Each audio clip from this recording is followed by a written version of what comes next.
Hey guys, this is Lynn. Thank you for joining me again today, for joining to be me. Today we're going to talk to the owners of First Source Adjuster School. They're going to tell us about their business and the things that they do on a day-to-day basis. So sit back and wait. We'll be right back.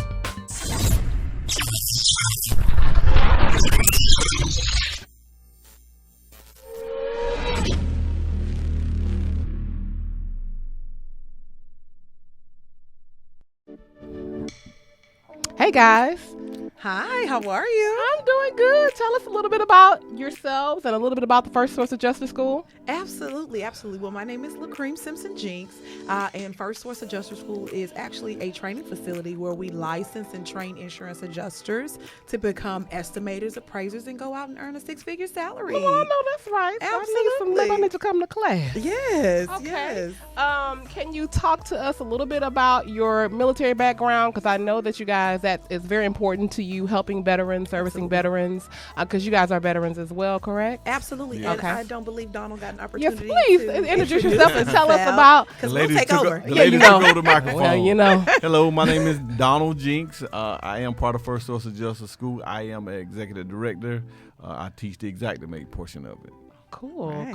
cool. So tell us about military experience, because I am very fascinated to know what you guys do with veterans. Although I'm not a veteran, I was married to one and my dad was one. So I'm actually interested to know how you guys help veterans. Yes. Absolutely. Well, it's definitely a great thing that we do our program. We have a program, a nonprofit as well, which is called our transitional program, Second Step.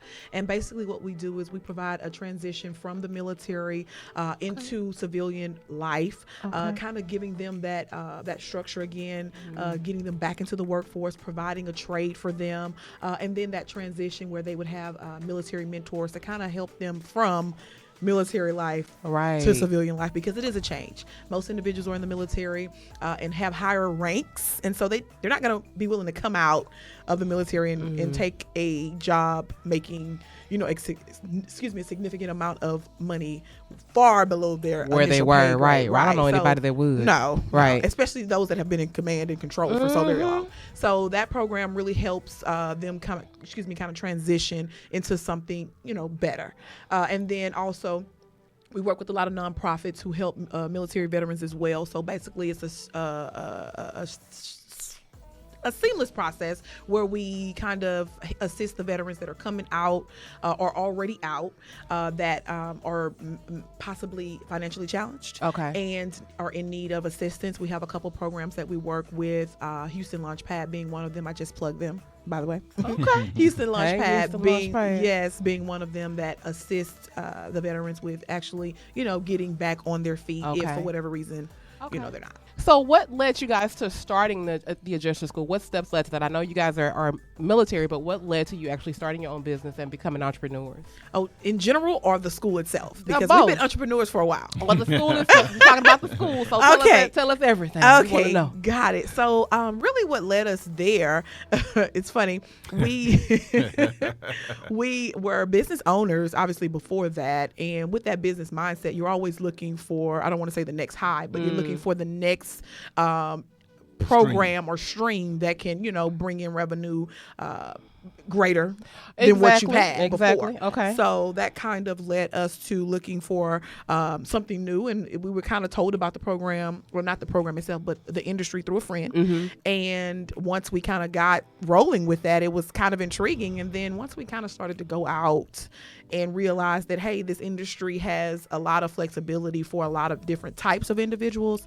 That kind of gave us the initiative to get started with developing programs and different things and putting them in place to help people. So you guys have an entrepreneurial background, so that kind of helps you lead into that. You have to have it. I'm learning that.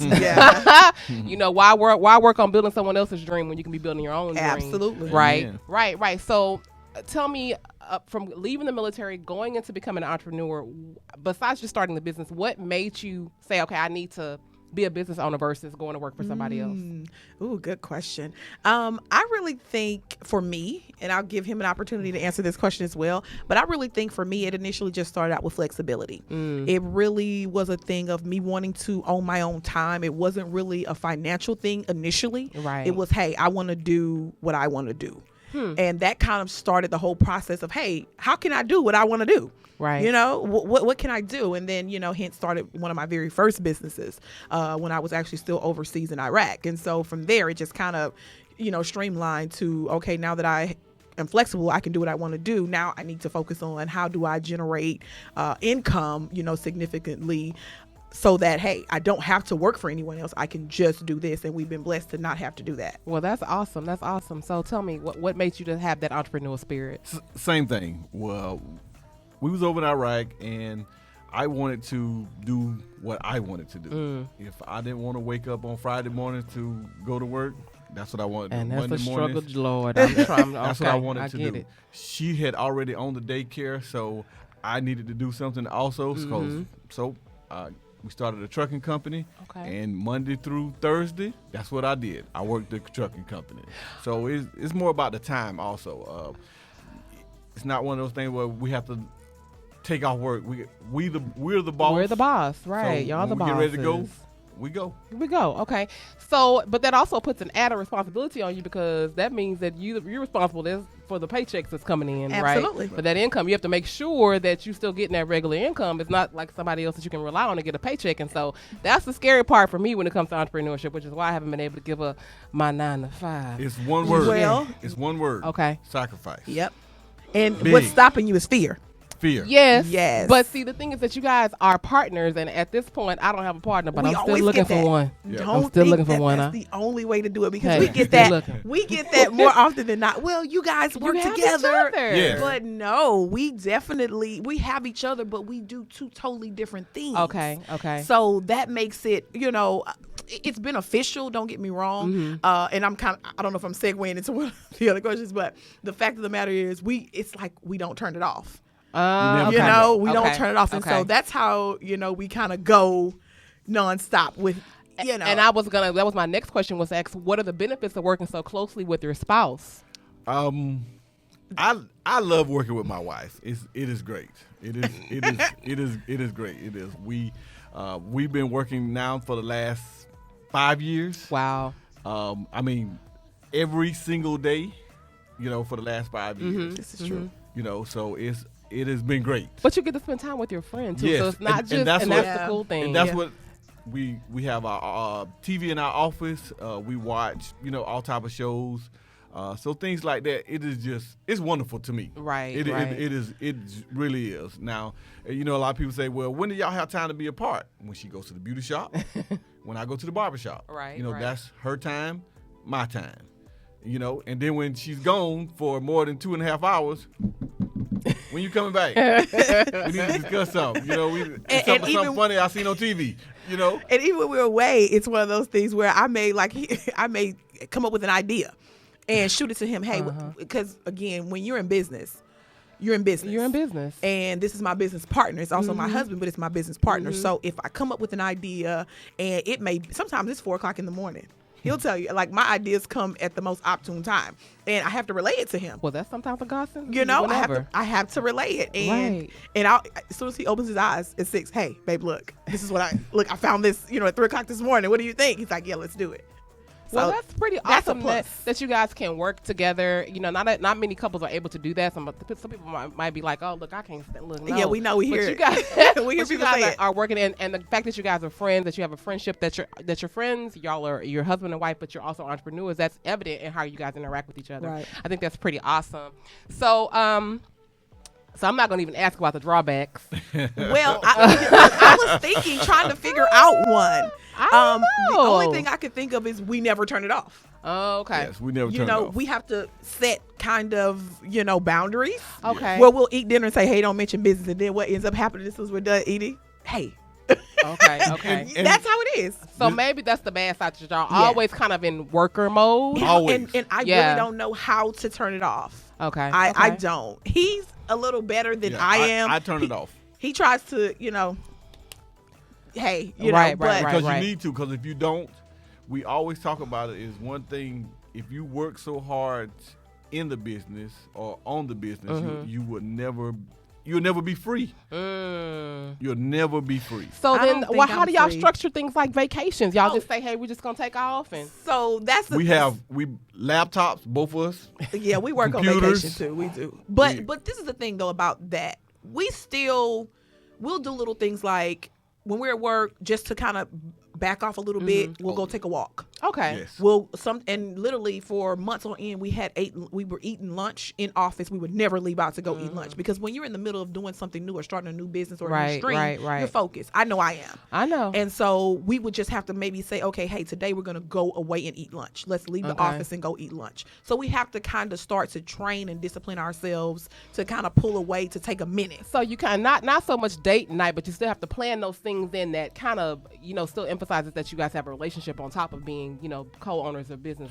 Well, we do pretty good with the relationship portion Right. of it because even before or even within the business, we've always had those rules. Okay. Hey, we're still going to go out. We're still going to get dressed. We're still going to date. We're still going to do this. Yes. We Because still y'all do be out that. looking fabulous. Let me tell you. We're Okay. still going to do that. Couple goals. But I think the main thing is the being able to turn it off because we'll go to dinner and we'll sit down and start talking. It's just hard. Yeah. It But is when- hard. But when you love what you do and you help people and people, some of the emails and the success stories that we get, it's like, how can you not work hard for these How can you not people? work hard for them? How can you not? I get it. I certainly get it. So, I really like talking to entrepreneurs, especially Black entrepreneurs, just because I feel like more of us need to get out of the habit of working for other people and start to work on building our own dreams, which is what I've been doing with Journey to Be Me.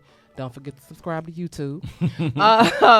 So what advice do you guys have for budding entrepreneurs, people that want to branch out? I know you guys said, get over the fear aspect, but what are some things that you could tell people that want to start their own business and become entrepreneurs? You want to go first, or you want me? It's one word I always say, now. Don't wait. Because everybody say, okay, well, I'm going to wait till next year. Or, I'm going to wait till my birthday. That's a killer. I'm going to wait till after Christmas. Or after, High five. after I get my income tax or whatever the case may be. Right. Just go. Do some sacrifices. Me and this lovely lady right here, she loves to shop. She loves to shop. Well, So I we had to can't put fault some her. sacrifices in. I like to fish and buy nice fishing rods, and I don't know if I should say this on camera, but I like drinking Hennessy. Lord help us all. Hey, I understand. And it's a word and a sacrifice. Right. So that just means not Hennessy. That just means You have to EJ. drink gin. E&J. Look, Same thing. don't Now, give it up. Just go buy something cheap. we come back from Iraq, we was shopping at Saks. You know. Now we had to scale it down. Okay, then we shop at Saks once every 3 months or something like that. But you got to sacrifice in order to make the path. But me personally, I don't really need the mindset of, hey, I'm not going to shop if I know I have something going on. Yes. I'm very goal oriented. I'm very focused in that manner. So if I know it's something that I'm working towards or that we're working towards, I'm not even thinking about shopping. That's not even on my mind. Right, when I right. accomplish that goal, I will treat myself. And that just is accomplishment for me. That's okay. Hey, you had this goal, you knocked it out, boom, you're good. Go treat yourself. But I would say to any aspiring entrepreneur, I really like what he said on the now. But at best, I always hear a lot of people say, they are afraid to leave their job, just what you just said. And a lot of people talk to us about those types of things. If you always have that crutch, because that's what a job ends up being. It's It a is crutch. a crutch. It's like, it's I a safety agree. net. It's It's a safety net, and it feels pretty safe It sometimes. does. It really does. But when you rely on that, it really puts you in a place to never jumpstart your business the way it really needs. It really needs your focus. I agree. If two of us are working in a business and we are doing it all day, just imagine how much you're not getting accomplished by going and working 9 to 5 and then trying to cram a couple hours in for yourself at the very end of the day. And that's why I'm It's exhausted. hard. and you'll be exhausted. Yeah. So it's one of those things where sacrifice is a big word. That's a big, big word. Can you go without cable? Do you need that? Is that a necessity? Some people, oh no, I got to watch my shows. But is your shows getting you paid? So it's a sacrifice thing. Hey, what are you willing to go without in order to have what it is that you really want? I get it. And it's just I for get it. a short amount of time. I get it. We have a story to tell when we get ready to tell our story. No, not a story, a book to write. Yes. Oh, okay. Look out for it. All right. Hey, you have to come back when Yeah, you you when the look, book right? comes out. Okay. So let's say we have a student that's interested in enrolling at the First Source Adjuster School. Tell us what the process is. Tell us about the next classes, things of that nature. Okay, great. So if someone would be interested in becoming an insurance adjuster, the first thing would be to do is visit our website, kind of find out about the programs that we provide. Are they interested in wanting to take classes online, or are they interested in wanting to come in and actually do classroom courses? If so, our office lead would kind of go over all the information with them, let them know all the possibilities, go over fees and different things of that nature, and then basically just group them with the package that works best and have them be prepared to give us 5 full days, 8:30 to roughly 5:36 every day. And hey, at the end, you'll be a licensed insurance adjuster. Now, we do have a second week training that also goes in is inclusive of that if you do decide to do that program, where you get more of a hands-on as well. So it's one thing to get licensed, it's another thing to really have the hands-on training. Hands-on training. Okay, well, guys, thank you so much for joining me today. I appreciate you guys. I really value the insight that you guys gave me, and hopefully I'll be able to take that entrepreneurial leap myself. You can do it. You can do it. But again, start planning. Plan for it. And that's one thing that people don't do. And then they just jump out. And they don't have the safety net. They haven't put away those pecans for those rainy days. So best advice is, hey, start planning now. Okay, every month I'm going to do this, put this towards that, so that when I leave, I have a cushion. Right. Because we still have kids. We still have a family. We have to survive. And they like to eat every day. Yeah, every day. They want to eat every day without fail. Right. Me. Okay, guys. Well, I just want to say thank you for joining me today for Journey to Be Me. Thank the Jinx so much for sitting down talking to us about entrepreneurs. If you'd like to enroll in First Source Adjuster School, I will put the information down in the comment box, in the description box, so that you can find out how to join the next class, which comes up, how often you say, guys? Every month. Every month. Okay. And our next class is March 18th to the 22nd. Coming up soon. Okay. Thank you so much for spending a little time with me today. I appreciate you so much for just listening to me rant and doing my thing here on Journey to Be Me. Wigless Wednesdays is still a thing. I'll still be doing that every week in addition to the podcast on Saturday. So I'd like to say before I go, be better today than you were yesterday. Be better tomorrow than you were today. I'll see you soon. Bye-bye.